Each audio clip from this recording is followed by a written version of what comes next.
I watched my daughter drain millions from my company through a hidden camera. The janitor who exposed her, he wasn't cleaning floors, he was collecting evidence. And what I discovered about him nearly destroyed everything I thought I knew. My name is Vincent Harlow, 72 years old. Built Harlow Financial from a basement office in downtown Chicago into something worth fighting for. 23 years of 80-hour weeks, missed birthdays, and cold dinners alone at my desk. My ex-wife left when our daughter was 7, said I loved spreadsheets more than people. Maybe she was right, but I did it for Natalie. Everything was for her. She had this laugh, this bright, genuine thing that could fill a room. When she graduated Northwestern 3 years ago, summa cum laude, I cried in the back row. She didn't see me. I made sure of that. Didn't want her thinking her old man had gone soft. When she asked to join the firm, I felt something I hadn't felt in decades. Pride. That was before the files started disappearing. Small things at first. A client portfolio I'd left on my desk, gone by morning. Tax documents rearranged. Passwords that suddenly didn't work. I blamed exhaustion. Blamed age. 52 isn't old, but your memory plays tricks when you're running on 4 hours of sleep. Then I started noticing her phone calls. I'd walk past her office, hear her voice drop to a whisper. The second she saw me, the call would end. She'd smile, that same smile from childhood, the one that got her out of every bit of trouble, and say, "Just a vendor, Dad. Boring stuff." But her eyes didn't match her smile anymore. Have you ever felt that knot in your stomach when someone you love is lying to you? That sick certainty that something's wrong, but you're too afraid to look? That's where I lived for 3 months. Then I found the discrepancies. $47,000 from the Bergman account, $18,000 from Chen Industries. Small transfers spread across 16 client portfolios over 90 days. The kind of theft designed to hide in quarterly reports. Every single transaction traced back to Natalie's login credentials. My daughter was stealing from me. Most people miss the signs until it's too late. Subscribe. You'll see why that's the most dangerous mistake you can make. I didn't want to believe it. Couldn't. This was the girl I'd taught to ride a bike in Grant Park, the teenager who'd fallen asleep on my shoulder during late-night movies, the woman who still called me every Sunday morning just to talk. But numbers don't lie. Spreadsheets don't have emotions. And the numbers were screaming at me. That's when I decided to install the camera. Hidden behind the law books on my shelf, lens no bigger than a shirt button, streaming directly to my phone. I felt dirty doing it. Felt like I was betraying her. Funny how that works, isn't it? I told everyone at the office I was flying to Seattle for a conference. Made a whole production of it. Printed boarding passes, posted a photo at her hair, even bought a Starbucks at the gate before turning around and driving to a motel in Aurora. 40 minutes from downtown. Far enough that nobody would spot me. Close enough to reach the office if something went wrong. The Stardust Inn. $60 a night. Carpets that reeked of cigarettes and regret. Water-stained ceiling. A shower that coughed rust-colored water. I sat on the edge of that sagging mattress, phone in hand, watching my office through a camera my daughter didn't exist. Tuesday. Nothing. Natalie arrived at 9:07 a.m., left at 5:42 p.m. Wednesday, same routine. By Thursday night, I was starting to feel insane. Paranoid, like maybe the stress had finally cracked something inside me. That's when I made a mistake. I went back to the office. Told myself I just needed to grab some files. Really, I needed to see the place, touch my desk, remind myself why I was doing this. The building was almost empty at 11 p.m. Just the hum of the HVAC and the distant sound of a vacuum cleaner somewhere on the 3rd floor. My footsteps echoed in the hallway like gunshots. I rounded the corner toward my office and nearly walked straight into Leonard Briggs, our night custodian. 15 years he'd been working there, and I couldn't have told you 3 personal facts about him. Quiet man, early 60s maybe. Always polite, always thorough. The kind of person that you stop seeing after a while, part of the furniture, invisible. But when he saw me that night, something flickered across his face. Recognition. Then calculation, then something else I couldn't quite name. "Mr. Harlow," he said quietly, glancing down the hallway toward my office. "Thought you were in Seattle." I forced a smile. Change of plans, just grabbing some documents. He nodded slowly. Didn't move. His eyes shifted back to my office door, then to me. The silence stretched too long. Mr. Harlow. His voice dropped to barely above a whisper. I don't mean to overstep, but there's something you need to know. Something I've been seeing after hours. My heart hammered against my ribs. What do you mean? He looked over his shoulder, then back at me. The hallway suddenly felt 10 degrees colder. Not here, not now. He pulled a rag from his cart, hands moving automatically, buying time to think. But if you want to know what's really happening in your office, watch your camera feed tomorrow night, 9 p.m. sharp. I opened my mouth, closed it. Leonard, what? You'll understand everything. He turned away, cartwheel squeaking against the tile. Then he stopped, looked back. Mr. Harlow, I'm sorry you have to see it. No father should.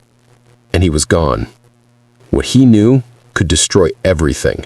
Subscribe so you don't miss what happens next. I stood in that empty hallway for 5 minutes, maybe 10, trying to make sense of what just happened. Leonard Briggs, a man I'd passed in hallways for 15 years without really seeing. A man who cleaned toilets and emptied trash cans and restocked paper towels. What had he seen? What could a janitor possibly know about financial theft that I didn't? But that look on his face, that wasn't the expression of someone who'd stumbled onto something. That was the look of someone who'd been watching, documenting, waiting. No father should have to see it. See what? Friday crawled by like a dying animal. I sat in that motel room, watching the live feed from my office camera. Natalie arrived at 9:03 a.m., answered emails, met with clients. Normal, professional. Every inch the competent junior partner I'd trained her to be. At 2:47 p.m., she took a call. I watched her face change, saw her smile fade, saw her glance toward my office, saw her shoulders tense. She mouthed 2 words before hanging up.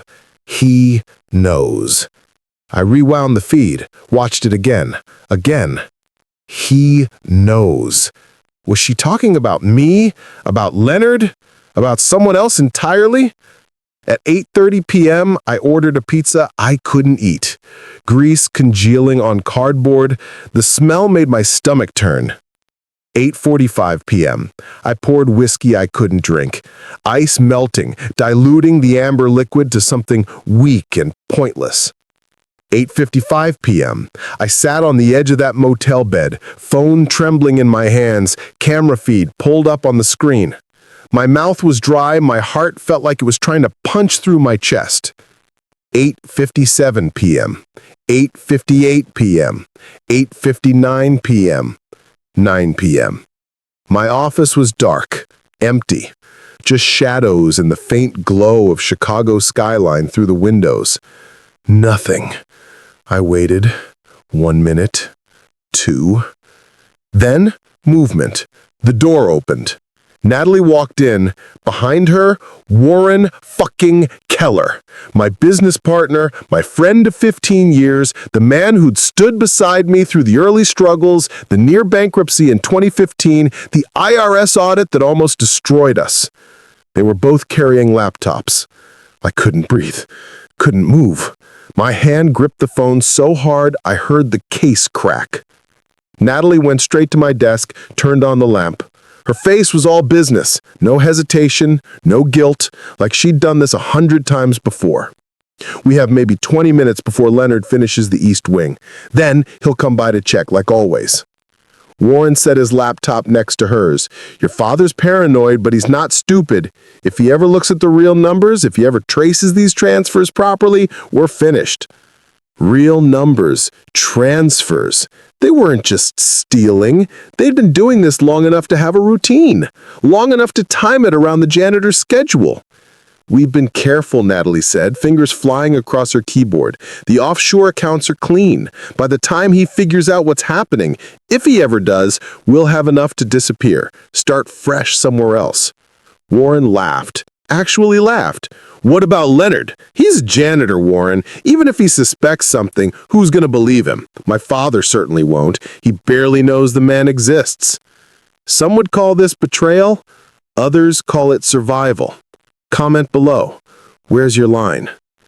I was watching my daughter destroy me, watching her mock the only person who tried to warn me, and I couldn't do a damn thing about it. Then the door opened again. Leonard walked in. Natalie and Warren both jumped. Papers scattered. Warren's hand moved toward his pocket. For what? A weapon? A phone? Leonard, Natalie said, voice suddenly sweet, suddenly innocent. We're just... I know what you're doing. Leonard's voice was different, stronger, no longer the quiet, deferential man who emptied trash cans. I've known for months, every Thursday night, same routine. You wait until I'm cleaning the East Wing, then you come in here and move money around. He walked toward my desk, slow, deliberate, a man in complete control. You think I'm just an old janitor who doesn't pay attention. Warren stood up. Leonard, I think you should... Sit down, Mr. Keller. There was steel in his voice, authority, the kind of tone that makes men with power remember they're still just men. You're going to want to hear this. Leonard pulled something from his pocket, a flash drive, set it on my desk between them. That contains copies of every late-night visit you two have made to this office for the past 4 months. Videos, audio, timestamps, transaction records, every offshore account, every falsified document, every single crime you've committed. Natalie's face went white, actually white, like someone had drained the blood right out of her. You would... Because Mr. Harlow is a good man. Maybe not a perfect man. Maybe not a father who was always there, but a good man who didn't deserve this. He looked up, directly at the camera, directly at me. Mr. Harlow, if you're watching, and I know you are, you now have everything you need. The room exploded. Natalie screaming, Warren lunging for the flash drive, Leonard faster than any 60-year-old janitor should be, snatching it back and moving toward the door. I've already sent copies to a secure location. You can't stop what's coming. Warren grabbed Natalie's arm, yanked her toward the exit. We need to leave, now. Get to the accounts before he can freeze them. They ran. Left Leonard standing there alone in my office.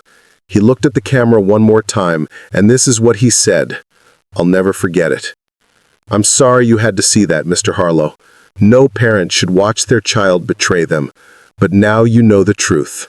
Now, you can do what needs to be done. The feed went dark. I sat in that motel room, phone still in my cracked case, the pizza box on the floor, melted ice in the whiskey glass.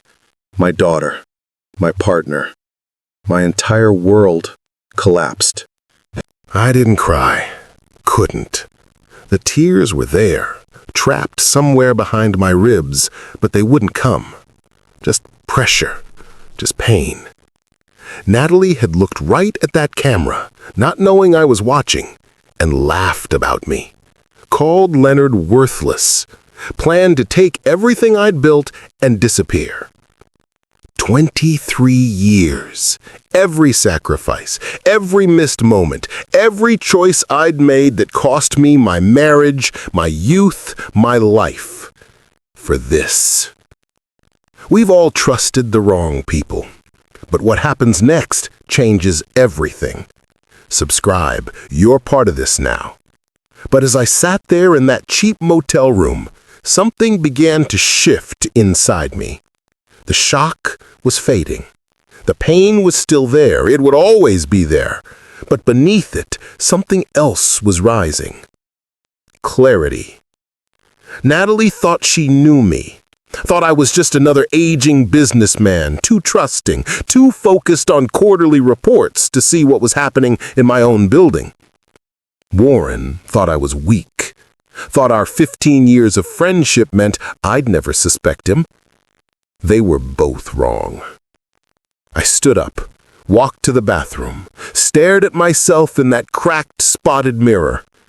The man looking back was 10 years older than the one who'd checked into this motel 3 days ago. But his eyes were clear, sharp, focused. I picked up my phone, started making calls. First, my attorney, personal line. He answered on the second ring. Second, a forensic accountant I'd used for due diligence, the best in Chicago.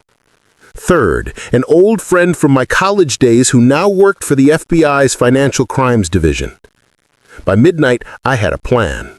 By 1 a.m., I had a team assembled. By 2 a.m., I was driving back into Chicago. Natalie and Warren thought they had time, thought they could move the money, cover their tracks, and disappear into the night before I even knew what happened. What they didn't know, what they couldn't know, was that Leonard hadn't just collected evidence. He'd given me something far more valuable, the element of surprise. I pulled into the parking garage beneath my building at 2:47 a.m., took the elevator to the 7th floor, walked past Leonard's supply closet, empty, his shift over, and into my office. Everything looked normal, neat, professional, like nothing had happened. But I knew better now. I sat at my desk, the same desk where Natalie and Warren had just planned my destruction. Pulled up my computer, started digging into files I should have examined months ago. And that's when I found it. The offshore accounts Natalie mentioned, they weren't new. Some of them had been opened 8 years ago, before Natalie even joined the firm. My hands went cold. 8 years ago, Warren and I were the only partners. Natalie was still in college. She couldn't have opened those accounts. Which meant I pulled up Leonard's employment file. Hired 15 years ago. Standard background check, no red flags. But there was something about the dates that bothered me. Something that didn't quite align. I opened a secure database my FBI friend had given me access to. Typed in Leonard's full name, Leonard Nathan Briggs. The results loaded, and everything I thought I knew shattered again. Leonard Briggs wasn't a janitor. He was former Army intelligence, dishonorably discharged 16 years ago for unauthorized surveillance activities. 1 year before he started working for me. The man who saved me had been lying from day one. What he's really been doing in my office? You won't believe it. Subscribe. I sat in my office as dawn broke over Chicago, the skyline turning from black to gray to gold. My daughter had betrayed me. My partner had betrayed me.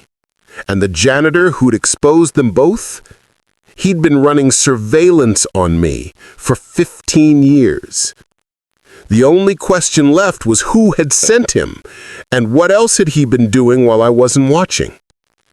Drop a comment. Would you trust Leonard? Or is he the real enemy? The janitor who saved me was a spy. His military file said unauthorized surveillance, which means for 15 years, while I built my empire, Leonard Briggs was building something else. And what my forensic accountant found in those offshore accounts made me realize my daughter might not be the real thief at all. I didn't sleep that night. Couldn't. Leonard Briggs, dishonorably discharged from Army intelligence. 1 year later, he's mopping my floors, emptying my trash, watching me build a company. For 15 years. What does a trained intelligence operative do in that much time? What had he seen? What had he been doing while I was focused on balance sheets and client portfolios? And the question that made my blood run cold, who sent him? I picked up my phone, called my forensic accountant, a woman named Petra Voss, who'd helped me survive the 2015 audit. If anyone could trace money through a maze of shell corporations, it was her. She answered on the third ring, voice thick with sleep. Vincent, it's 4 a.m. I need you at my office in 2 hours. Bring everything. This is... I paused, searching for words that wouldn't sound insane. Petra, I think I've been compromised, possibly for years. Silence. Then, I'll be there in 90 minutes. No questions, no hesitation. That's why I paid her what I did. By 6 a.m., my office looked like a war room. Petra had 3 laptops running, screens filled with transaction records and account histories. My attorney, Gregory Chang, sat across from me, legal pads covered in notes. And on a secure video call, my FBI contact, Special Agent Trevor Holloway, was watching everything unfold.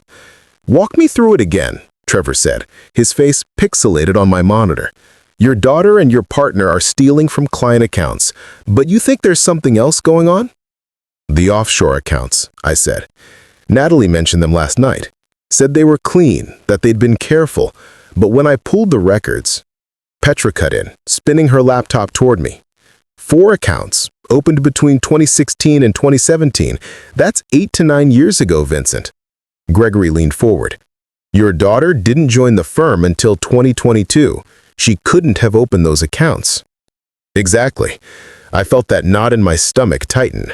Which means Warren has been stealing from me for almost a decade. And somehow, Natalie either discovered what he was doing or he recruited her. Used her credentials to cover his tracks, make it look like a new scheme when really, he's been bleeding you dry for years. Most people don't find out until everything's gone. Subscribe, this gets darker.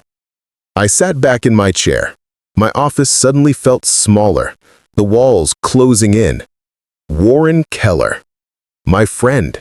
The man who'd helped me survive near bankruptcy, who'd stood beside me when the IRS came knocking, who'd been at Natalie's college graduation, cheering louder than I did. He'd been robbing me blind since 2016. "But that still doesn't explain Leonard," I said. "Why would a former intelligence operative spend 15 years cleaning my floors?" Petra's fingers flew across her keyboard. "I'm running a deep background now. Give me 10 minutes. Gregory poured coffee from the pot I'd started hours ago. It was bitter, burnt. Neither of us cared. "Vincent," he said quietly, "if this Leonard character has been surveilling you for 15 years, we need to assume he's documented everything. Your business dealings, your personal life, your..." I know. I cut him off. Didn't want to hear the rest. "He's been invisible, which means he's seen things I've never wanted anyone to see. The fights with my ex-wife before she left, the bottles of scotch I'd killed alone in this office, the client I'd almost lost because I was too drunk to make a presentation. Leonard had been there for all of it, quietly pushing his cart, watching." Petra's laptop chimed. She went still, stared at the screen. "Oh God," she whispered. "What? What did you find?" She turned the laptop toward us. The screen showed military personnel records, heavily redacted, but enough was visible to make my stomach drop. Leonard Nathan Briggs, Army Intelligence, 1998 to 2009, specialized in financial surveillance and asset tracking, worked for a joint task force investigating corporate espionage and money laundering. Trevor's face on the video call went sharp, alert. "Wait, pull up his discharge papers." Petra clicked through files. Dishonorably discharged March 2009. Charge, unauthorized surveillance of U.S. citizens. Conduct unbecoming. But the details are, they're sealed. National security classification. "He was spying on Americans," Gregory said slowly. "And the military caught him, so they discharge him, and 1 year later, he's working as your janitor?" Trevor leaned towards his camera. "Vincent, this is important. Do you remember anything unusual about how Leonard was hired?" I closed my eyes, tried to remember 2010. I was drowning in work, barely keeping the firm afloat after the 2008 crash. My office manager at the time, a woman named Patricia something, she handled all the facilities hiring. I didn't interview him, I admitted. I barely met him, just saw him around the building and assumed he was part of the cleaning crew. Petra pulled up another file. "Your office manager in 2010 was Patricia Holloway. She left the firm 6 months after Leonard was hired, moved to..." She paused, scrolled. No forwarding information, no new employment records. She just vanished. Trevor's voice cut through the silence. What was her full name? Patricia Holloway. I stopped, looked at Trevor's face on the screen. Wait, Holloway? Are you? His last name, her last name. This wasn't random. Subscribe before this conspiracy unfolds. My sister, Trevor said quietly. Patricia Holloway is my older sister. She was FBI white-collar division until she quit in 2010. Said she was burned out, wanted a quieter life. I helped her get that job with you because I thought it would be simple, safe. The room went silent. Your sister placed Leonard in my company, I said slowly, and 6 months later she disappeared, which means she was working with him, Gregory finished. This was planned, coordinated. Vincent, you weren't just being robbed, you were being investigated. But investigated for what? I ran a clean business, paid my taxes, kept meticulous records. I wasn't laundering money or hiding assets, was I? I thought about every client I'd taken on, every investment I'd recommended, every deal I'd structured. Had I missed something? Had I unknowingly been part of something illegal? I need to tell you something, Trevor said. His face looked older suddenly, tired. In 2009, Patricia was working a case, a major money laundering operation running through small financial firms in the Midwest. They'd use legitimate businesses as fronts, move dirty money through clean accounts, make it look like normal investment activity. And you thought I was part of it. The words came out flat, emotionless. Not me, Trevor said, but the task force did. Your firm fit the profile. Your growth curve was too perfect.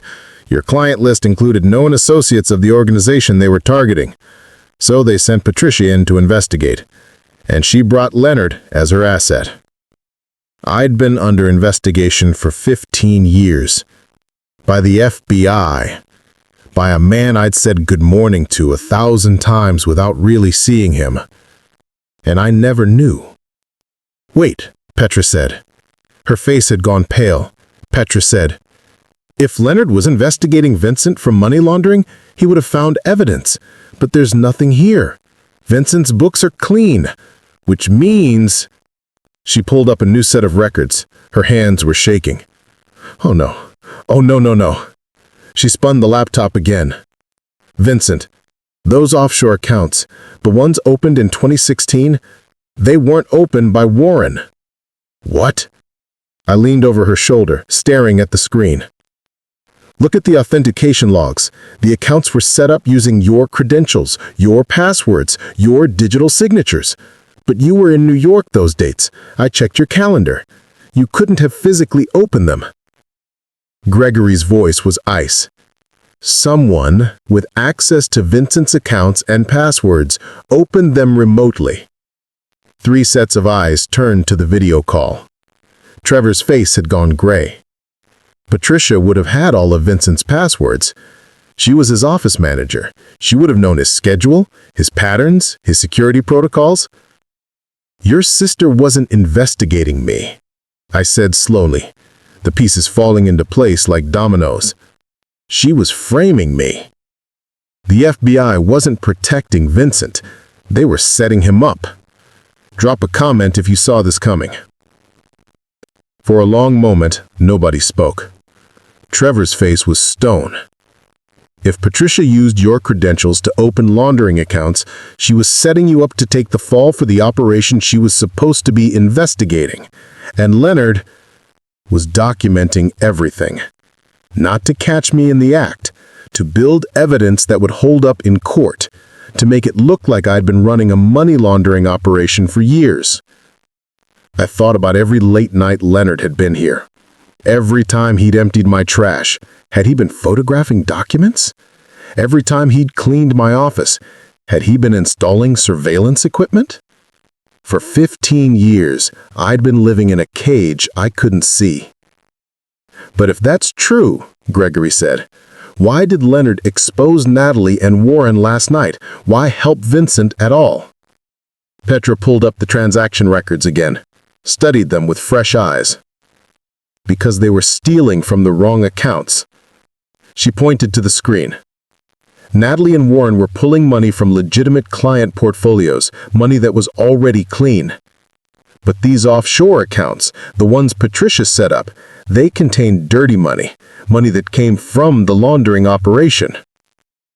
Leonard wasn't protecting Vincent, he was protecting the evidence. If Natalie and Warren's theft triggered an investigation, it would expose the offshore accounts. And if those accounts were exposed, the entire FBI case would collapse, because they can't explain why 8 years of dirty money has been sitting in accounts under my name for 8 years without anyone noticing. Warren hadn't just been stealing from me. He'd stumbled on Patricia's money laundering scheme, and instead of reporting it, he'd decided to help himself. Natalie discovered what Warren was doing and tried to stop him. Or maybe she tried to get her share. Either way, she'd put Leonard's 15-year operation at risk. We're watching the FBI, the mob, and a family tear itself apart. You're in this deep now. Subscribe. My cell phone buzzed. Unknown number. I stared at it. Everyone in the room went still. Answer it, Trevor said. I'm recording. I hit speaker. Hello? Mr. Harlow. Leonard's voice. Calm, professional. I imagine by now you've done some research on me, found my military records, started asking questions. Where are you? I tried to keep my voice steady. In somewhere safe, for now.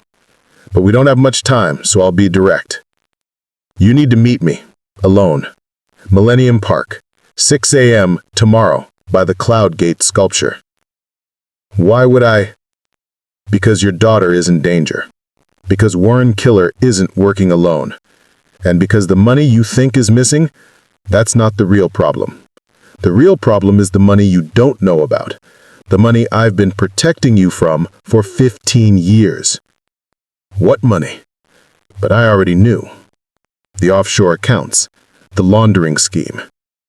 The people who set up those accounts, they think you're part of their operation. They've been paying you, Mr. Harlow, for 8 years, millions of dollars flowing through your firm, and you never noticed because I made sure you didn't. I cleaned it out before it could touch your legitimate business. You've been stealing from me, protecting me by stealing from me. I've been keeping you alive, Leonard corrected. The moment that dirty money touches your clean accounts, the moment you become aware of it, you become complicit. You become a target. So yes, I've been moving it, hiding it, keeping it separate. But Warren found it, and now he's told them that you know, which means they're coming. And they're going to want answers about why 8 years of their money is missing. How long do I have? 48 hours, maybe less. Meet me tomorrow, 6 a.m. I'll explain everything. How to protect yourself, how to protect Natalie, how to get out of this alive. And if I don't come, then you'll never know who Patricia Holloway was really working for. And trust me, Mr. Harlow, it wasn't the FBI. The line deadened. 5 seconds of absolute silence. Then Trevor exploded. My sister wasn't FBI? What the hell does that mean? I looked around my office, at Petra, who'd worked for me for 7 years, at Gregory, who'd been my attorney for 12, at Trevor on the screen, FBI badge visible behind him. Which one of them could I trust? Leonard had spent 15 years invisible, documenting my every move. Patricia had infiltrated my company, framed me for crimes I didn't commit. Warren had stolen from me while smiling to my face. And Natalie, my daughter. Was she a victim? A willing participant? A pawn in something bigger? I didn't know anymore. I'm going to meet him, I said. Vincent, no, Gregory started. Alone, I continued. Whatever Leonard knows, whatever he's been protecting me from, I need to hear it. Because right now, the only person who's been consistently honest with me is the spy who's been lying about who he is for 15 years. The meeting that changes everything happens next. Miss it, and you'll never understand the truth. Subscribe. The next 18 hours were the longest of my life. Petra and Gregory left at 9 a.m., promising to keep digging into the offshore accounts. Trevor stayed on the call until noon, trying to reach old contacts at the FBI, trying to find out if his sister had ever really worked for them. I sat alone in my office, surrounded by 15 years of lies. At 4 p.m., my phone rang. Natalie. I stared at her name on the screen, thought about letting it go to voicemail, but I answered. "Dad?" Her voice was small, scared, nothing like the confident woman I'd watched on the camera feed. "Dad, where are you? I've been trying to reach you all day." "I've been busy." I kept my voice neutral. "Warren's gone. He emptied his office last night, took everything. His laptop, his files, even his coffee mug. It's like he was never here." "Maybe he took a vacation." "Dad, I'm scared." She was crying now, actually crying. "Warren told me things about the company, about you, about money that doesn't add up. He said we needed to document everything to protect ourselves in case..." "In case what, Natalie?" My voice came out harder than I intended. She went quiet. "Dad, what's going on? Why are you talking to me like this?" I saw the camera feed. Thursday night. You and Warren in my office, moving money around, planning to disappear. "That's not..." "Dad, you don't understand. Warren showed me evidence that you were laundering money, that you'd been doing it for years. He said we needed to secure the funds before the FBI froze everything. He said he was protecting us both." "And you believed him." I couldn't keep the bitterness out of my voice. "You believed I was a criminal? Without even asking me?" "You're never here," she shouted it, years of resentment flooding out. "You were never there when I was growing up. You don't talk to me. You don't confide in me. What was I supposed to think when Warren showed me fake offshore accounts with your name on them?" "They're not fake," I said quietly. "The accounts are real, but I didn't open them, Natalie. Someone set me up. Someone's been framing me for years." She was crying harder now. "I'm sorry. God, Dad, I'm so sorry. I should have asked. I should have trusted you. But Warren was so convincing, and I wanted to believe someone was looking out for us. For me." Was she telling the truth? Or was this another performance, another layer of deception? I didn't know. And that broke my heart more than anything. "Natalie, listen to me. Whatever Warren told you, whatever you think you know, forget it. Go home. Lock your doors. Don't answer calls from anyone you don't know. And don't go anywhere alone." "Why? Dad, what's happening?" "Warren found money that belongs to very dangerous people. And when you helped him, you put yourself in their crosshairs. So you're going to lay low while I clean this mess up." "Dad, I'm scared." "I know, baby." The word slipped out. Baby. I hadn't called her that in 20 years. "I know. But I'm going to fix this, I promise." "I love you, Dad." The line went dead before I could respond. I sat there, phone in hand, staring at her contact photo. Natalie at her college graduation, smiling, innocent. The daughter I'd raised alone. Was she a victim? A willing participant? A pawn in something bigger? By midnight, I couldn't sit still anymore. I grabbed my coat, my phone, and headed for the elevator. The building was empty, except... I froze. Leonard's cleaning cart sat in the hallway, but Leonard wasn't there. On top of the cart, a manila folder. I looked around. Security cameras watched from every corner. Leonard knew I'd see this, knew I'd be curious. I picked up the folder. Inside, photographs. Patricia Holloway meeting with a man I didn't recognize. Timestamp, 2016. Warren Keller meeting with the same man. Timestamp, 2018. Natalie meeting with the same man. Timestamp, 6 months ago. And one more photo, paperclip to the top. The same man, professional headshot, military uniform. Caption beneath, Colonel Richard Vance. Military intelligence, retired 2015, current occupation, unknown. The man Patricia worked for, The man Warren worked for. The man who'd recruited my daughter. And written on the back, in Leonard's handwriting, "He's coming for you at 9 p.m. tomorrow. Don't go to the police. They work for him too. The only person who can help you now is me. 6 a.m. Millennium Park. Come alone or we're both dead. L." I checked my watch. 12:47 a.m. 29 hours until Leonard's meeting. 33 hours until someone named Colonel Richard Vance came to kill me. Who's the real villain here? Leonard, Patricia, Warren, Vance. Comment your theory below. I stood in that empty hallway, photographs in hand, surrounded by Leonard's surveillance equipment, waiting for dawn, and wondering if I'd live to see sunset. I had 29 hours before Leonard's meeting, 33 before a retired military colonel came to kill me. And the photographs Leonard left proved everyone I trusted, my partner, my FBI contact's sister, even my daughter, had been meeting with the same man. A man whose entire existence had been erased from every official database. I didn't go home that night. Home felt like a trap. My apartment, my car, my office, all places Colonel Vance would expect me to be. So I walked. Through Chicago's empty streets, past closed shops and sleeping homeless people, until dawn broke over Lake Michigan. My feet ached. My phone buzzed 17 times. Petra, Gregory, Natalie. I ignored them all.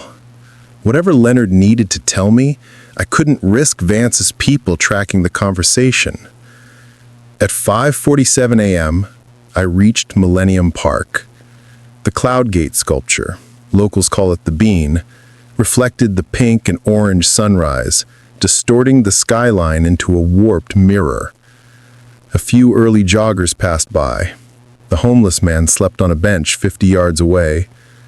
And standing at the sculpture's base, feeding pigeons like some old man in a movie, was Leonard Briggs. Except he didn't look like Leonard anymore. He stood straight, alert, military posture, no stooped shoulders, no shuffle.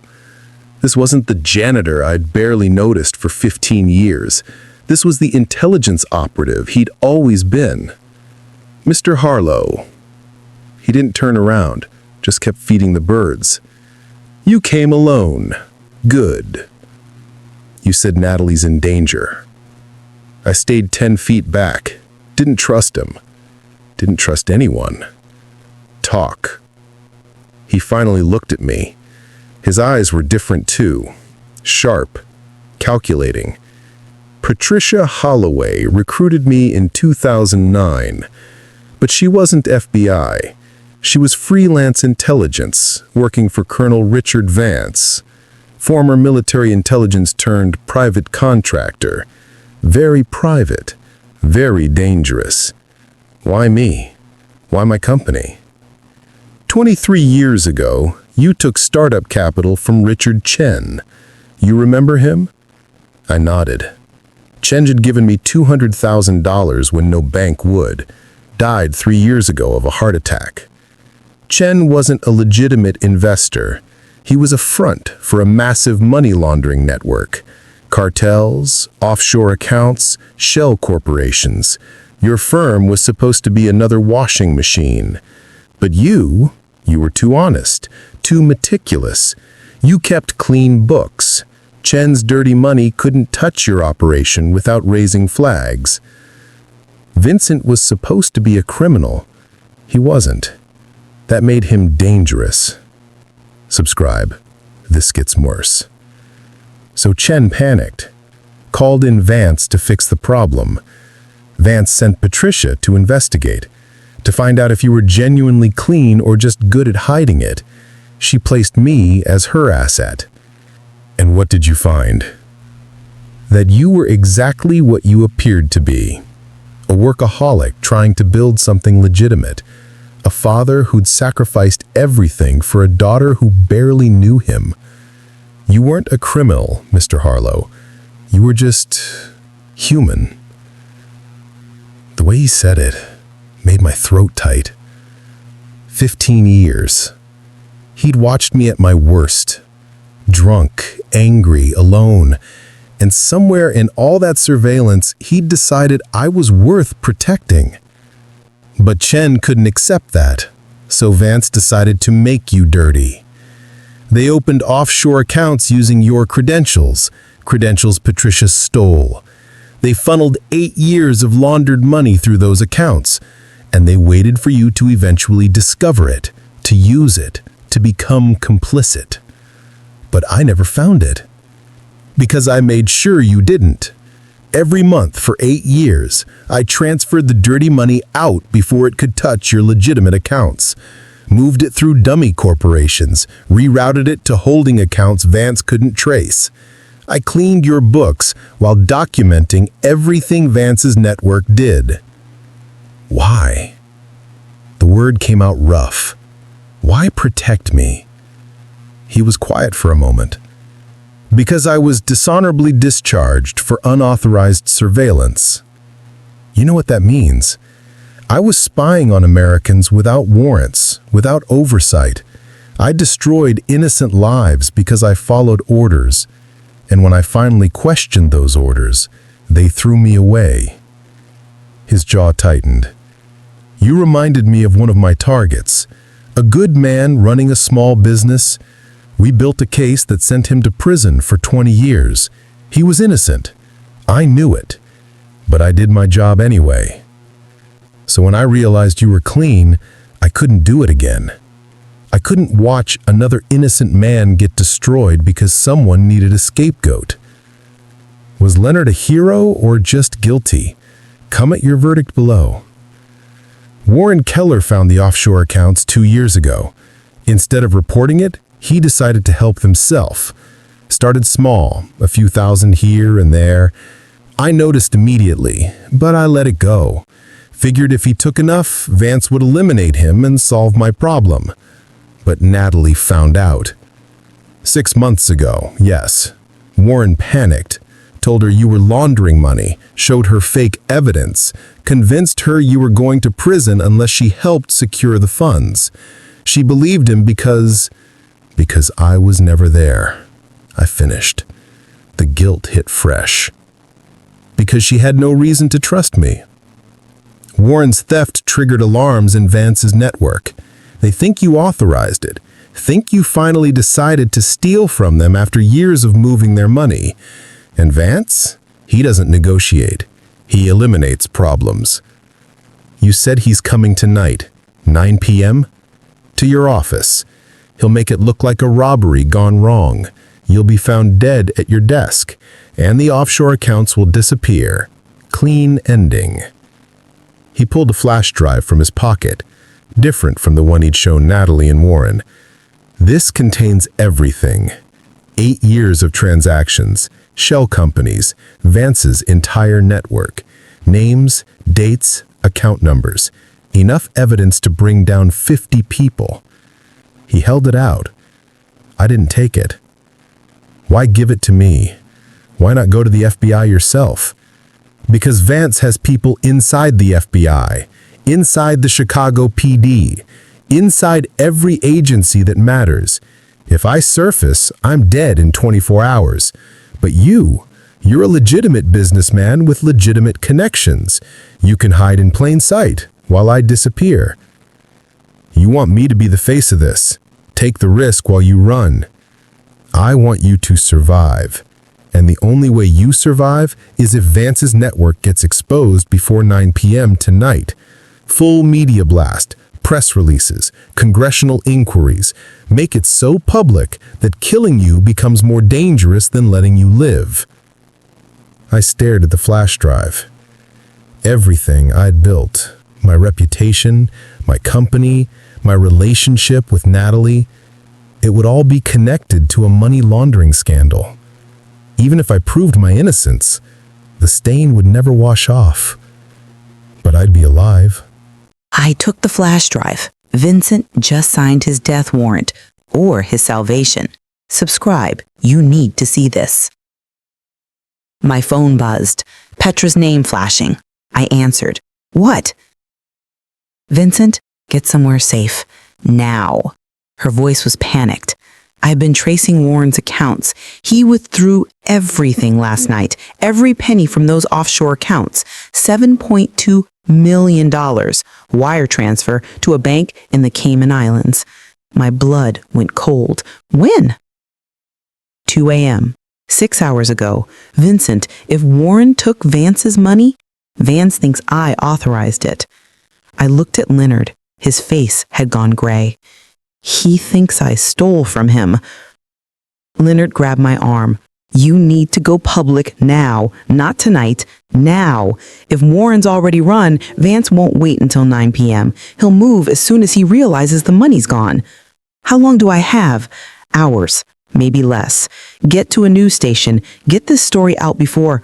A car screeched around the corner. Black, SUV, tinted windows. Leonard shoved me behind the cloud gate sculpture. Run! North exit. Don't stop. What about you? I'll slow them down. Go. I ran. Behind me, car door slammed, voices shouting, Leonard's voice rising. You want Vance's money? I know where it is. Let's talk. Buying me time. I sprinted through Millennium Park, past startled joggers, through the BP bridge. My lungs burned. My phone buzzed. Natalie calling. I couldn't answer. Couldn't stop. Reached Michigan Avenue. Flagged a cab. I gasped. CBS Studios.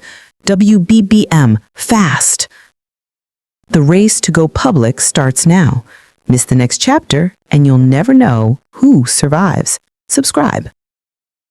The driver pulled into traffic. I looked back. The black SUV was stuck at a light 3 blocks back. I had minutes. I called Petra. I need you to send that flash drive data to every news outlet in Chicago right now. Vincent, what's happening? Just do it and call Gregory. Tell him to file an emergency petition with the FBI. Full disclosure, I'm turning myself in as a material witness to a money laundering conspiracy. I want immunity, I want protection, and I want it documented before noon. You're going to the press? I'm about to become the most public person in Chicago. It's the only way Vance can't kill me quietly. The cab pulled up to WBBM.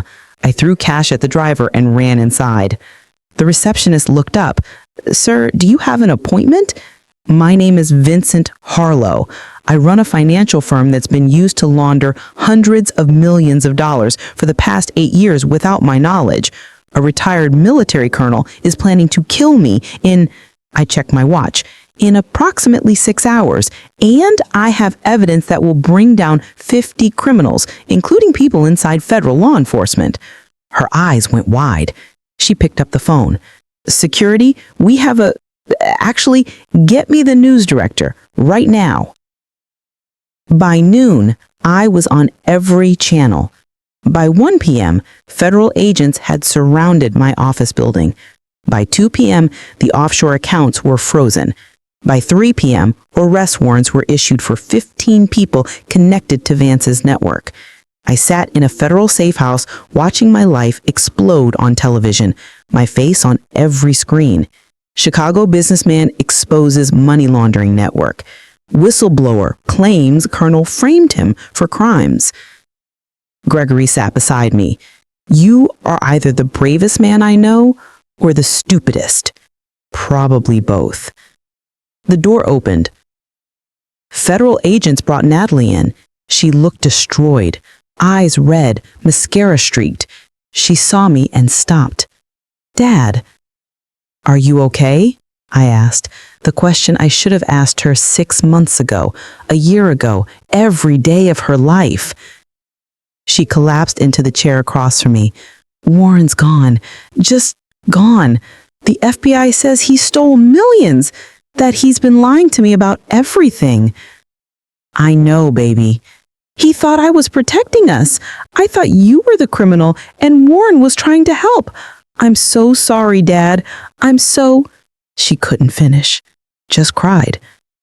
I moved around the table, pulled her into a hug for the first time in years. I should have been there, I whispered. All those years, I should have been there. We sat like that while CNN played our family's destruction on loop. At 7 p.m., my phone rang, unknown number. I almost didn't answer, but something made me. Mr. Harlow, Leonard's voice, strained, pained. I don't have much time. Where are you? Are you safe? Vance's people caught me. I'm in a warehouse on the south side. They want to know where Warren transferred the money. I told them I don't know. My stomach dropped. Leonard? Listen carefully. The flash drive I gave you, that's not all of it. I have a second set of files, bank accounts in Switzerland, Vance's personal accounts, everything he's stolen over 20 years, $200 million. The account information is hidden in your office. Behind the third bookshelf, there's a false panel. Inside, you'll find a safety deposit box key, Fifth Third Bank, Downtown Branch, Box 2847. Why are you telling me this? Because you were right to trust me, and because I need you to finish what I started. Take Vance's money, use it to rebuild what he destroyed, help people he hurt, be the man I couldn't be. Leonard, give them what they want. I'll send the FBI. By the time they arrive, I'll be dead. But at least I'll die knowing one good man survived this mess. Click.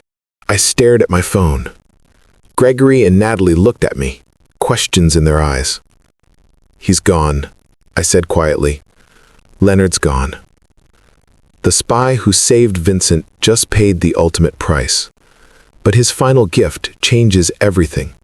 Subscribe now.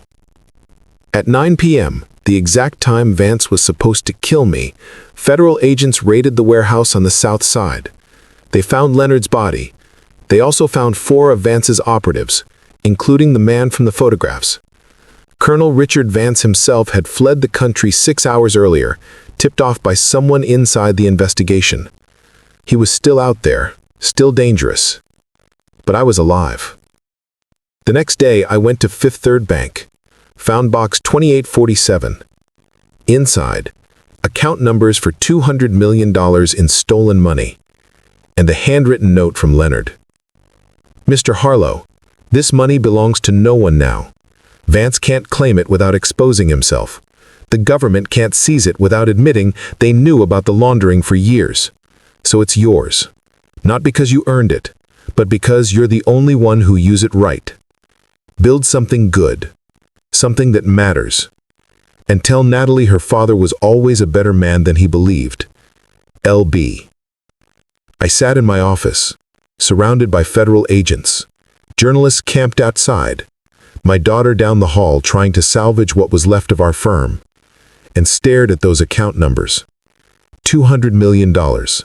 Stolen money, dirty money, money that dozens of people had died protecting or stealing. Mine now. According to a dead spy who'd spent 15 years watching me, judging me, deciding I was worthy. Gregory walked in, saw the papers. What's that? I looked up at him, at Natalie visible through the glass, talking to federal agents, at the ruins of everything I'd built. A second chance, I said, or a curse. I'm not sure which yet. What would you do with $200 million in dirty money? Keep it? Turn it in? Comment below. Because Leonard was wrong about one thing. Some choices don't make you a good man or a bad man. They just make you a man trying to survive in a world where everyone's hands are dirty. And mine were about to get filthier.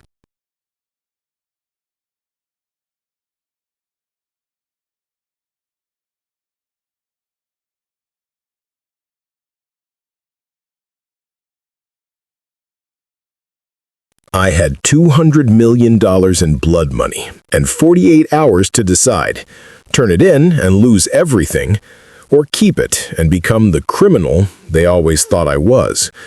Then Warren sent me a video that made the choice for me. What I saw on that screen didn't just break my heart. It made me realize Leonard's death was only the beginning. 3 days after Leonard died, I was living in a furnished apartment on the north side. Federal protection, armed agents outside my door. My office was a crime scene. My home was compromised. My life, what was left of it, fit into 2 suitcases and a laptop bag. Natalie stayed at Gregory's house, safer that way. We talked every morning, stilted conversations about nothing, avoiding the real questions, like whether she still trusted me, whether I still trusted her. The account numbers from Leonard's safety deposit box sat in my laptop's encrypted folder. I'd stared at them for 72 hours straight.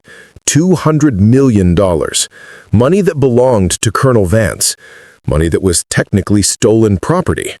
Money that could rebuild my firm, protect Natalie's future, buy us both a fresh start, or destroy us completely.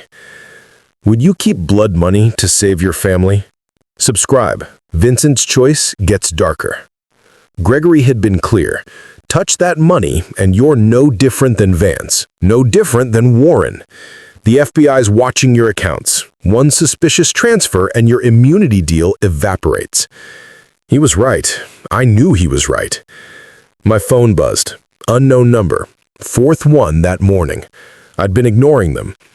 But something made me answer this time. Hello? Vincent? Warren Keller's voice. Smooth, confident, like we were still partners discussing a client portfolio. We need to talk. My blood turned to ice. Where are you? Somewhere Vance can't find me. Somewhere the FBI can't touch me. But I have something you need to see. Something about Natalie. If you hurt her, I'm not going to hurt her, Vincent. I'm trying to save her. Check your email. Password is your daughter's birthday. Watch the video. Then call me back. Click. I pulled up my email. New message from an encrypted address. Attached file. Surveillance footage. Date stamp. 6 months ago. I entered Natalie's birthday. The video opened. Security camera footage. A restaurant I didn't recognize. Upscale. Private booth in the back. Natalie sat across from a man. Not Warren. Someone older. Military posture. Gray hair. Sharp suit. Colonel Richard Vance. The video had audio. Not perfect, but clear enough. Vance's voice. Your father's company has been useful, but he's becoming a liability. Too honest, too curious. Natalie. What do you want me to do? My hands went numb. The laptop nearly slipped from my grip. Warren will approach you soon. He'll tell you your father is laundering money. You'll believe him because you want to believe the worst about Vincent. You've always felt abandoned. Natalie's face on the screen. Was she crying? Angry? I couldn't tell. Then what? Then you help Warren document everything, move money, create evidence, and when the time comes, you'll testify that your father recruited you into his criminal enterprise. You'll be the sympathetic daughter, the unwitting accomplice. The jury will love you. She was quiet for a long moment. What do I get? My heart stopped. What do I get out of betraying my father? $5 million. A new identity. Freedom from the man who chose spreadsheets over your childhood.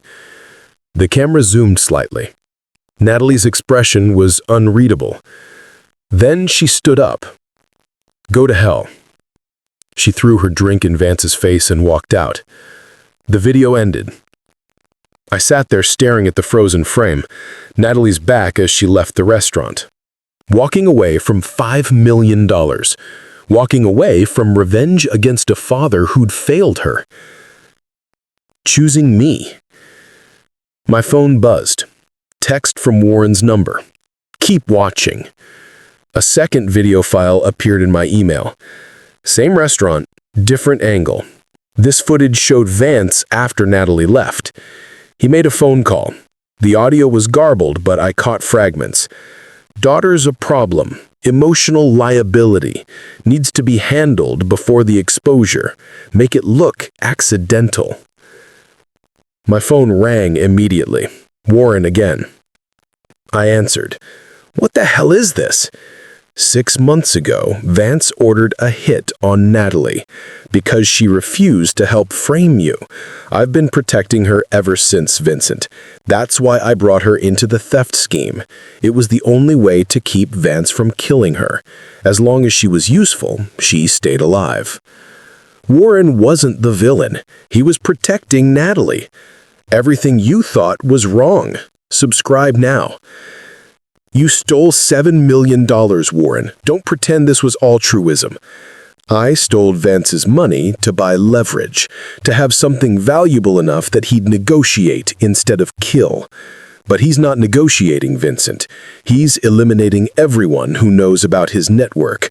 Leonard's dead. Patricia Holloway was dead, found in a Miami hotel 3 days ago. And Natalie is next on the list. Patricia's dead? Gunshot to the head, ruled a suicide, but we both know better. Warren's cleaning house, and Natalie's name is on his list. What do you want? The Swiss accounts, the $200 million Leonard left you. Transfer half to me, and I'll give you everything I have on Vance. Locations, safe houses, his entire network. Enough to put him away forever. Enough to keep Natalie alive. You're telling me to give you $100 million? I want us both to survive. You keep half, I keep half, and we use it to bury Vance before he buries us. And if I refuse, then I disappear with the $7 million I already took. Vance keeps hunting Natalie, and you'll spend the rest of your life wondering if you could have saved her for the price of money you shouldn't have anyway. I'll think about it. You have 12 hours. After that, I'm gone and you're on your own. Warren hung up. I sat in that empty apartment, surrounded by federal agents who couldn't protect Natalie from a ghost, holding account numbers for money I couldn't legally touch, offered a deal by a man I couldn't trust. I called Gregory, told him everything. His response was immediate. Don't do it. It's extortion. Warren's manipulating you. What if he's telling the truth? What if Natalie's really in danger? Then we go to the FBI. We use their resources. We don't negotiate with criminals using stolen money. The FBI couldn't save Leonard. They can't protect Natalie from someone like Vance.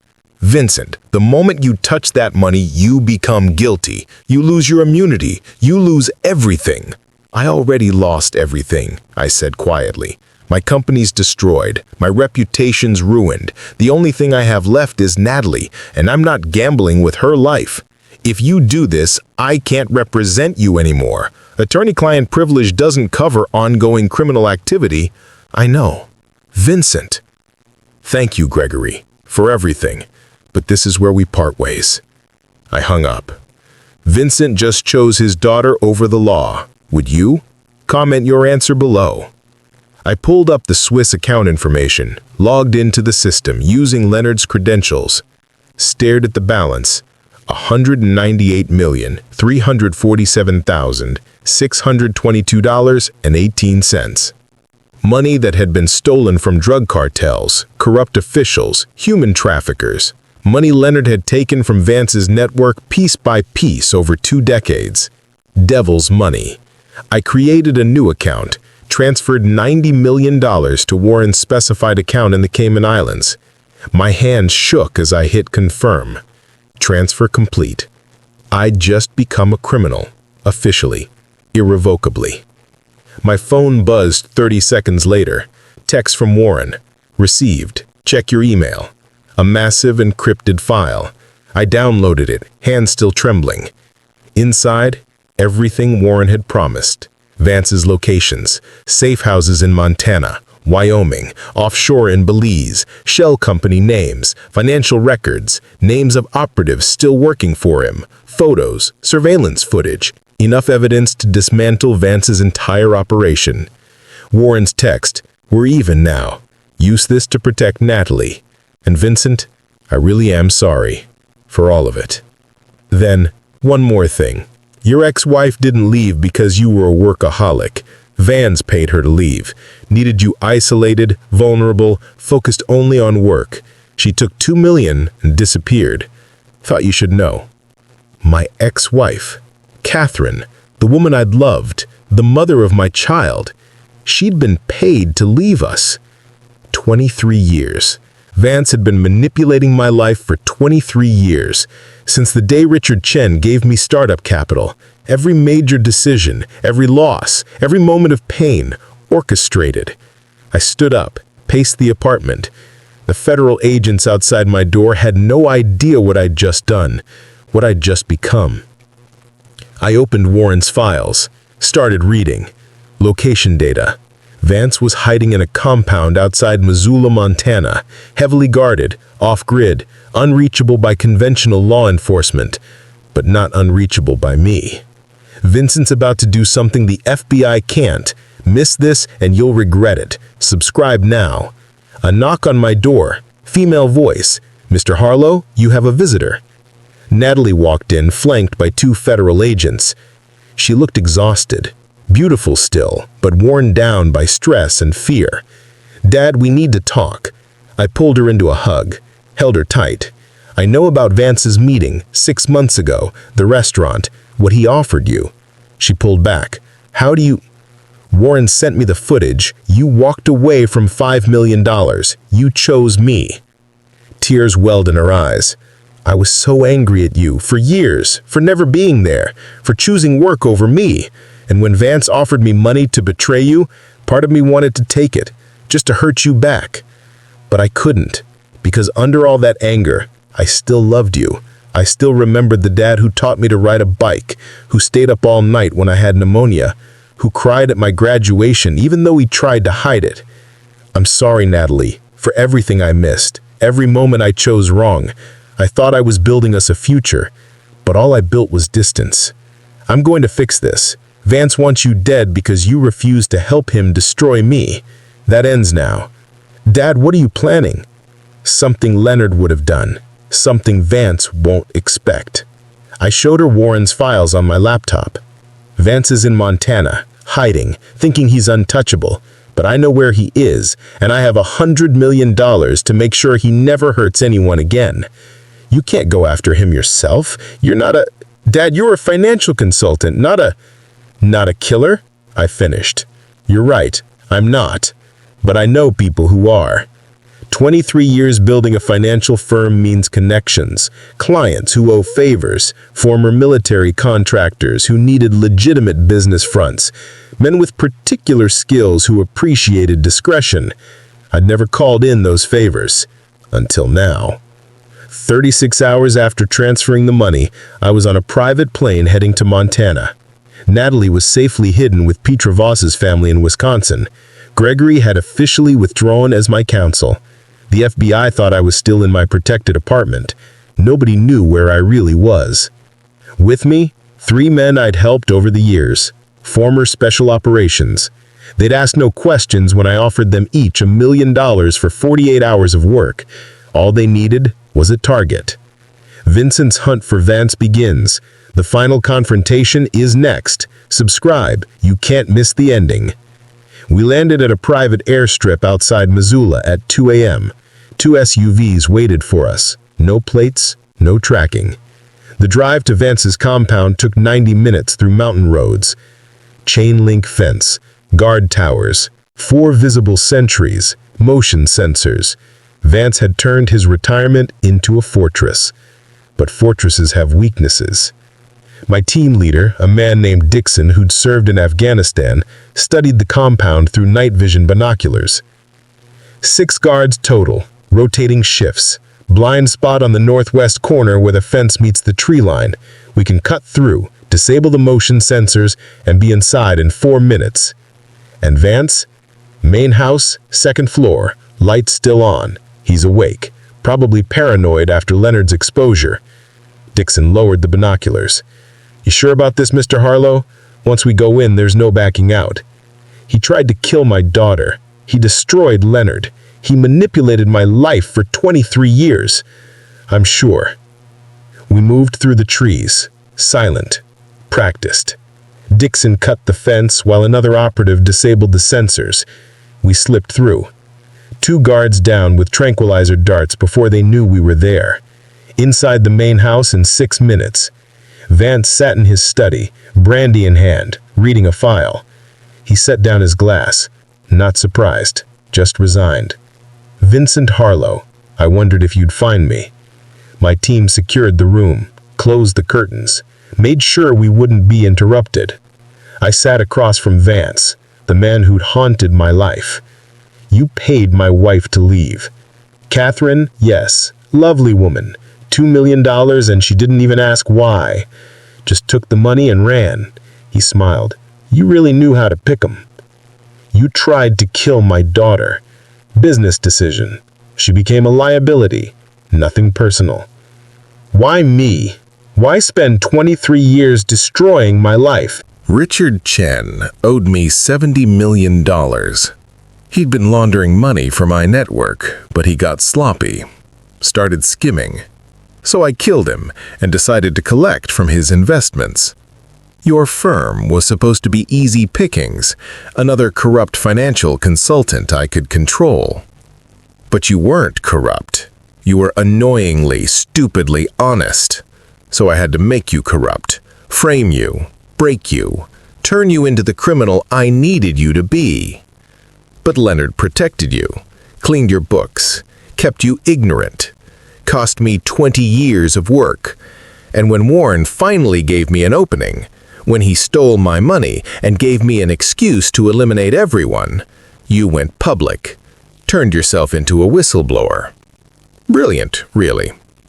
I should have killed you 23 years ago, but I thought I could use you.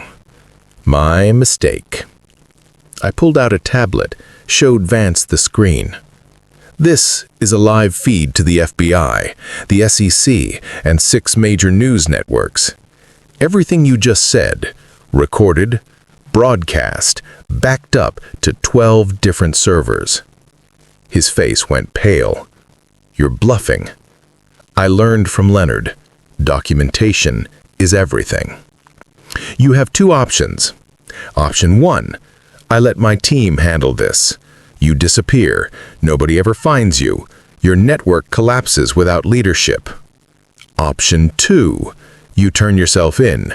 Full confession, you cooperate with federal prosecutors, name every person in your network, and maybe, you live long enough to see a courtroom. Vance looked at Dixon and the other operatives, looked at me, saw something in my eyes that made him afraid. I'll cooperate. Good choice.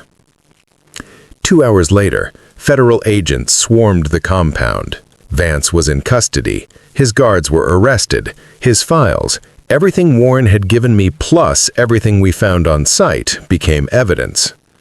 I stood outside as dawn broke over the Montana mountains.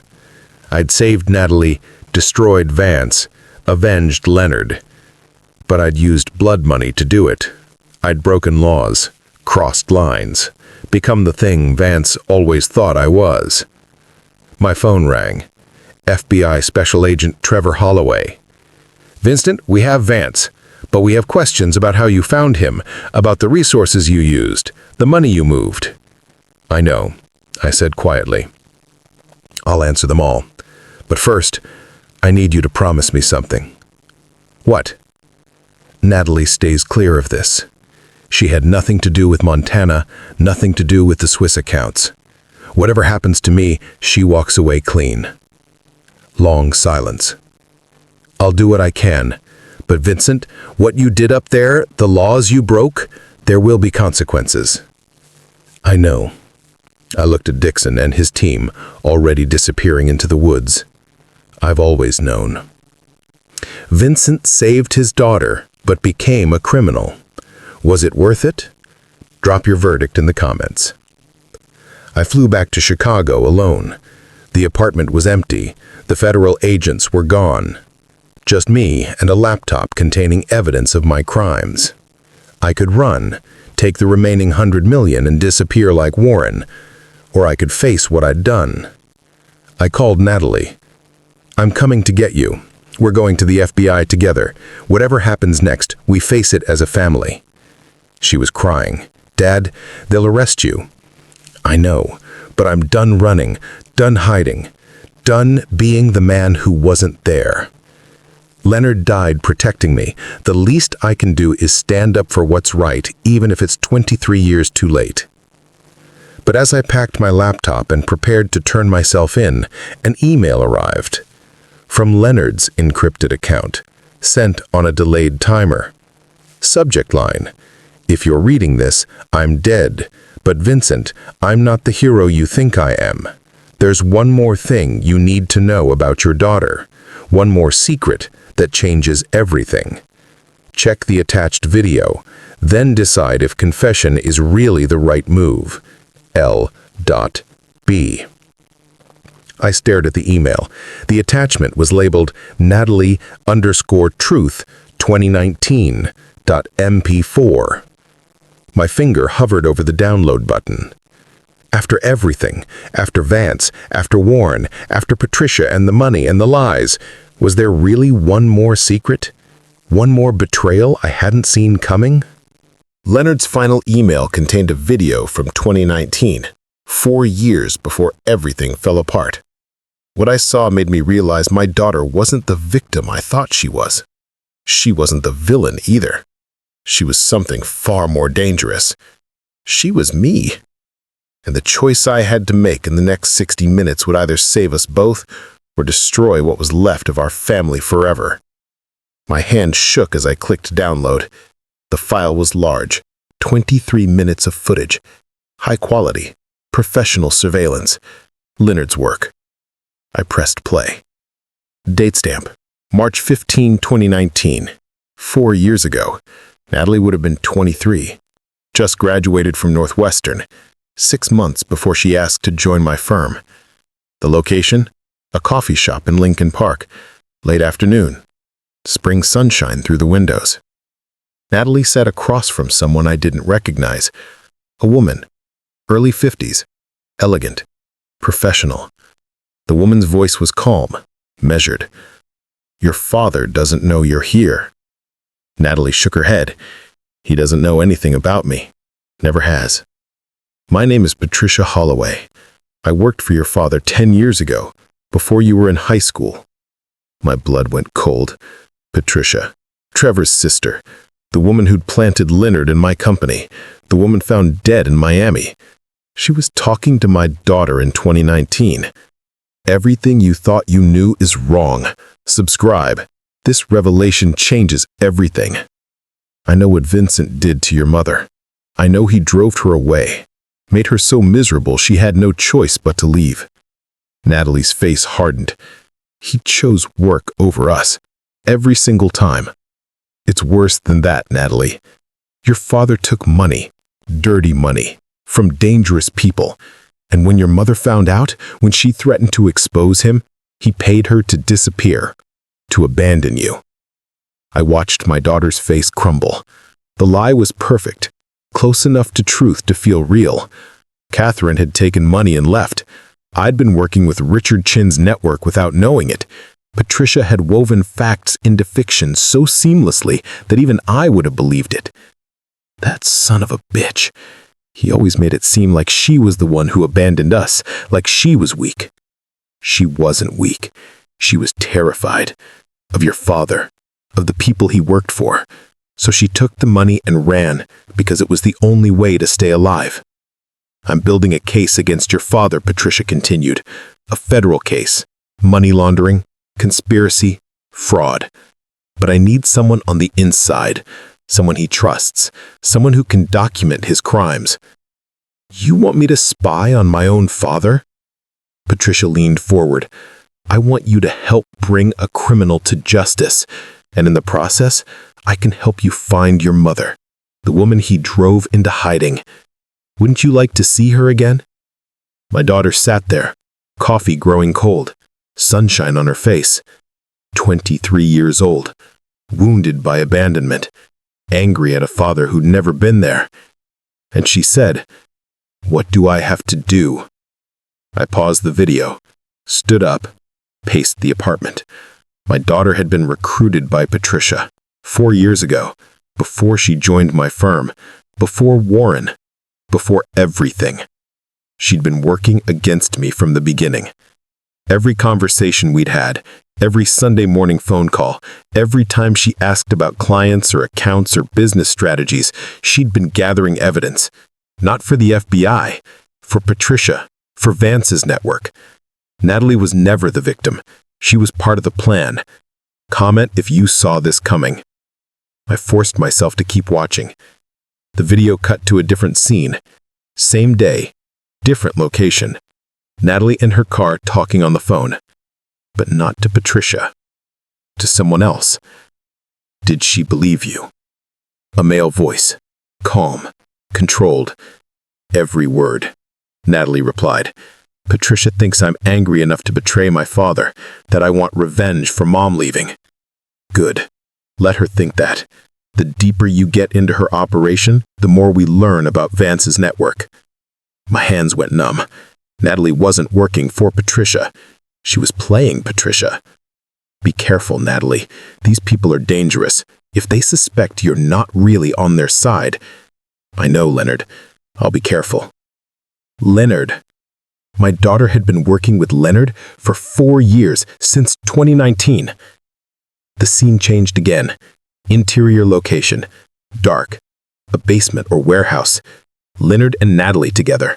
A whiteboard behind them covered in names, photos, connections. Vance at the center. Patricia. Warren. Others I didn't recognize. Your father is innocent, but Vance's network has been using his company to launder money for over 20 years. Patricia thinks she's recruiting you to gather evidence against Vincent, but really, you're going to help me expose the entire operation. Why would I help you? Why would I help him? Her voice cracked. He was never there for me. Never. Because he's the only parent you have left, and because despite everything, despite all his failures as a father, he's a good man. He doesn't deserve what Vance is planning for him. She was quiet for a long moment. Then, what's Vance planning? Frame him, destroy him, then kill him and make it look like suicide. Eliminate the liability. Your father has about 5 years before they close the trap completely, unless we stop them first. And if we expose them, if we bring down Vance's network, what happens to my father then? He survives.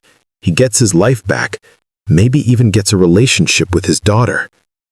Natalie sat there, coffee growing cold, sunshine on her face. 23 years old, wounded by abandonment, angry at a father who'd never been there. And she said, "What do I have to do?" I sat down hard. The video was still playing, but I couldn't process it. My daughter, working with Leonard, for 4 years, pretending to betray me while actually protecting me. Every moment I doubted her, every time I watched that camera feed and felt my heart break, every second I believed she was stealing from me, she'd been saving me. The video jumped forward, date stamp, 6 months ago. After Patricia recruited Natalie in the coffee shop, after years of Natalie feeding Patricia false information. Leonard and Natalie in a parking garage. Night. Both looked exhausted. "Warren's getting suspicious," Natalie said. "He knows I'm not really helping Patricia. He's been following me, watching me." "Then we need to accelerate the timeline," Leonard replied. "Force Vance's hand before Warren exposes you." "How?"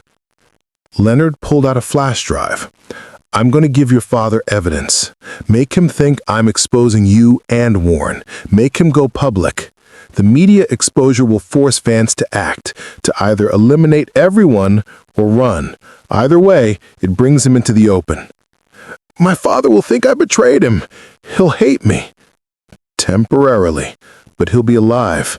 And when this is over, when Vance is caught, you can tell him the truth." "What about you? If you give him that flash drive, if you expose yourself, Vance will know you're the leak." "I know, but I'm old, Natalie. I've been running for 20 years. I'm tired. If my death is what it takes to keep you and your father alive, that's a price I'm willing to pay." "No, Leonard, there has to be another way." "There isn't, and we both know it." He put his hand on her shoulder. "You've given me 4 years of purpose, of meaning. Let me give you and Vincent a future." After I'm gone, there's a safety deposit box. Fifth Third Bank, box 2847. Inside is information about Vance's personal accounts. $200 million. Your father will find it, and when he does, he'll have to make a choice. What choice? Whether to keep the money or turn it in. Whether to become the criminal Vance always wanted him to be, or remain the man I spent 15 years watching. That choice will define him. Define both of you. The screen went black. Then text appeared. Vincent, if you're watching this, I'm dead. Natalie has been protecting you for 4 years at great personal cost. She sacrificed her relationship with you to save your life. The question now is, what will you sacrifice to save hers? You have 1 hour before the FBI comes for both of you. Choose wisely. LB. I sat in that apartment, staring at the blank screen, my entire world rewritten. Natalie wasn't a traitor. She was a hero. Leonard hadn't just been protecting me. He'd been training my daughter to finish what he started. Warren had discovered their plan 6 months ago and tried to hijack it for his own profit. And I'd spent 4 years being blind, absent, exactly the father Natalie had accused me of being. My phone buzzed. Petra Voss. Vincent, the FBI just left my house. They're looking for Natalie. They have a warrant for her arrest. Money laundering. Conspiracy. They think she helped you transfer the $90 million to Warren. Where is she? I don't know. She left 20 minutes ago. Said she had something to take care of. Vincent, if they find her before you can explain, I know where she is. The coffee shop in Lincoln Park, where Patricia first recruited her, where this all began. The final confrontation happens now. Father and daughter. Truth and consequences. Subscribe. You can't miss this. I grabbed my laptop and ran. No time for the FBI, no time for lawyers or protection. Just me and the truth Leonard had left behind. 15-minute cab ride that felt like hours. The coffee shop was nearly empty, late afternoon, same spring sunshine through the windows as 4 years ago. Natalie sat in the same booth, waiting. I slid into the seat across from her. She looked up. Her eyes were red. She'd been crying. You watched it, she said, not a question. Leonard's video. All of it. I wanted to tell you, so many times, every Sunday when you called, every day at the office when you looked at me like I was a stranger. But Leonard said, he said the only way to keep you safe is if you believed a lie, if you thought I was betraying you. I'm sorry. She blinked. What? I'm sorry I wasn't there. When you were growing up, when you needed a father. I'm sorry you had to protect me from threats I didn't even know existed. I'm sorry you spent 4 years sacrificing your relationship with me to save my life. She started crying, actually sobbing. I thought you'd hate me, after everything, after you saw me with Warren, after the money. I thought I'd lost you forever. I reached across the table, took her hand. You could never lose me. You're my daughter, the only thing in this world that matters. We sat there, holding hands across a coffee shop table. 4 years of lies and distance finally bridged by the truth. Then I saw them, through the window. 3 black SUVs, FBI tactical teams. They'd tracked my phone. They're here, she whispered. They're going to arrest us both. I pulled out my laptop, opened Leonard's video file. Listen carefully. This video proves you were working with Leonard to expose Vance, that you were never actually helping Patricia or Warren, that everything you did was to protect me. I'm going to tell the FBI that I coerced you, that I discovered Leonard's plan and forced you to continue his investigation after his death. The $90 million I transferred to Warren was my decision alone. You were just following my orders. No, Dad, you'll go to prison. For years. I know. I smiled, actually smiled. But you'll be free. You'll have the life I never gave you. That's all I ever wanted. Leonard was right. He gave me a choice: keep the money and become the criminal, or sacrifice it to remain the man I spent 15 years watching. That choice will define him, define both of you. The door burst open. Federal agents, guns drawn. Trevor Holloway leading them. Vincent Harlow, you're under arrest for money laundering, wire fraud, conspiracy. I know. I stood up slowly, hands visible. I have evidence, complete documentation of everything. Vance's network, the Swiss accounts, Warren's location, all of it, in exchange for full immunity from my daughter. Vincent, we know Natalie helped you. She didn't. She was following my orders. I have video proof that I coerced her into continuing Leonard Briggs' investigation after his death. She's a victim, not a criminal. I looked at Natalie, tried to memorize her face. Everything I did was to protect her. She knew nothing about the money transfers, nothing about Montana. She's innocent. Dad, don't. It's okay, baby. The word came easier now. It's going to be okay. They put handcuffs on me, read my rights. Natalie was crying. Trevor was talking. Something about lawyers and trials and evidence. But all I could see was my daughter, finally understanding that I'd always loved her, that every choice I'd made, right or wrong, had been trying to protect her. Vincent sacrificed everything to save Natalie. Was it worth it? Drop a comment. Subscribe for the final verdict. 6 months later, I sat in a federal courtroom in downtown Chicago. The trial had lasted 3 weeks. Prosecutors presented evidence of my money transfers, my involvement in the Montana operation, my use of stolen funds to hire mercenaries and capture Vance. Gregory had come back as my attorney, pro bono. "Can't let you face this alone," he'd said. The jury deliberated for 2 days. Guilty on 3 counts: wire fraud, money laundering, obstruction of justice. Not guilty on conspiracy. The video Leonard left proved I'd been framed for most of Vance's crimes, proved that my actions were taken to protect my daughter, not to profit. The judge gave me 8 years, minimum security facility, eligible for parole in 5. Could have been worse, should have been worse, but the prosecutor had recommended leniency based on my cooperation bringing down Vance's network. 53 people arrested, 200 million in assets seized, the largest money laundering bust in Illinois history. My company was gone, liquidated to pay restitution. My reputation destroyed, my freedom taken. But Natalie walked free.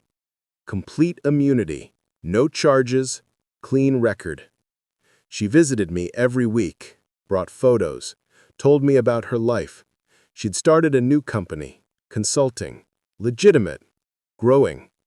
Everything I'd tried to build, but better, cleaner. "You didn't have to do it," she said during one visit. "Take the blame for everything. Protect me." "Yes, I did. I missed your entire childhood. Let me at least give you a future." She pulled out an envelope, set it on the table between us. "Leonard was wrong about one thing, about the choice he gave you with the Swiss accounts." "What do you mean?" "The 200 million you found? That wasn't all of it. Leonard had a second account, one even Vance didn't know about. He left it to me in a will. $300 million. Clean money. Money he'd recovered from victims over the years. Money he'd been planning to return but never could.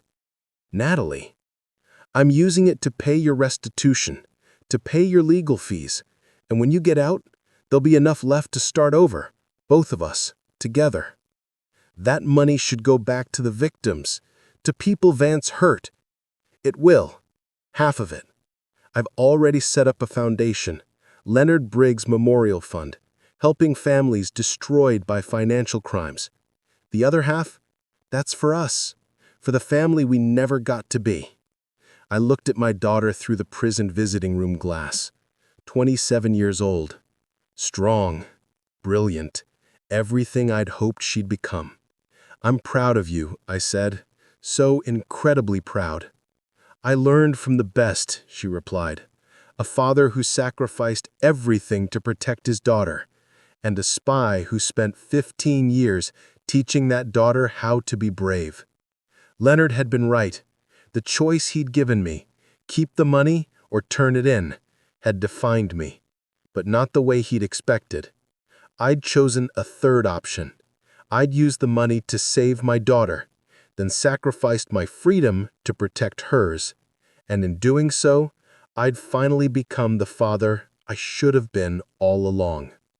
5 years later, I walked out of federal prison. Natalie was waiting. Older, different, but still my daughter. "Ready to start over?" she asked. I looked at the world outside those prison walls, at the sky, at the city I'd once known. "Yeah," I said, "I think I am." As we drove away, she told me about the foundation, about the hundreds of families they'd helped, about the work she'd been doing to reform financial crime legislation. "Leonard would be proud," I said. "So would you, because we're doing this together now, partners, the way it should have been from the beginning." She pulled over, handed me a file. "There's something you should know about Vance." My stomach tightened. "What about him?" "He escaped federal custody 3 months ago. Nobody knows where he is, but I've been receiving messages, encrypted emails. He knows about Leonard's money, about the foundation. He wants it back. And if we don't give it to him? He's coming for us, both of us. He sees us as the loose ends he should have eliminated years ago." I looked at the file, at the photos of Vance in hiding, at the threats he'd been making. 5 years ago, I would have been terrified, would have run, would have tried to protect myself. But 5 years in prison had changed me. 5 years watching my daughter build something meaningful from the ashes of our old life had taught me something important. "Let him come," I said quietly. "I'm done running, done hiding.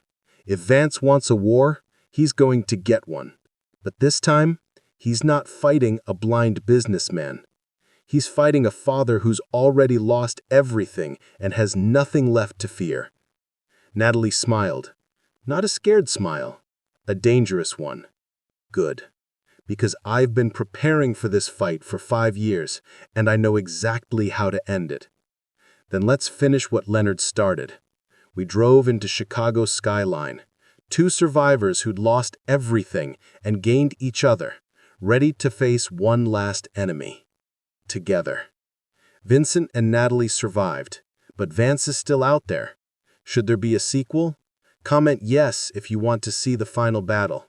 Subscribe. This story isn't over yet. Some revenge isn't about destruction. It's about rebuilding, about taking what was broken and making it stronger. Leonard understood that. He'd spent 15 years watching me, watching Natalie, training us both for a war we didn't know we were fighting. He'd given us the tools, the money, the truth, the choice. And we'd chosen family, chosen sacrifice, chosen to become something better than the criminals who'd tried to destroy us. Vance thought he'd broken us, thought he'd won by forcing me into prison, by scattering our lives like ash. But he'd made one critical mistake. He underestimated what a father would do to protect his daughter, and what a daughter would do to save her father. Because in the end, revenge wasn't about money, or violence, or destruction. It was about proving that no matter how many times they knock you down, no matter how many lies they tell, no matter how much they take, you get back up. You fight back. And you win. Not because you're stronger, but because you have something worth fighting for. Thank you for watching this journey. If Vincent and Natalie's story moved you, leave a comment below. Subscribe for more revenge stories that prove family is worth any sacrifice. Hit that notification bell, because sometimes the best revenge is simply refusing to stay broken.